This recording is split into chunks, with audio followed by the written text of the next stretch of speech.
وطية انت اول من يخليك الاخير. يا علي يا علي يا علي يا علي يا علي يا علي. إيه انت اول من يخليك الاخير، وهو من يا صوب ينصف السرى.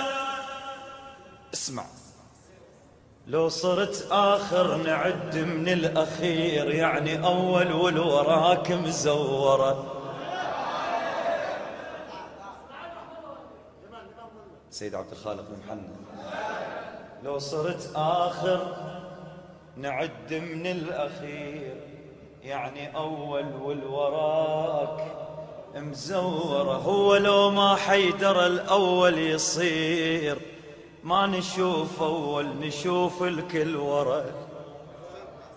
والكواكب تفتر بجف الإمام، وين ما يرغب يفرها بخنصره. عمي هاي تستاهل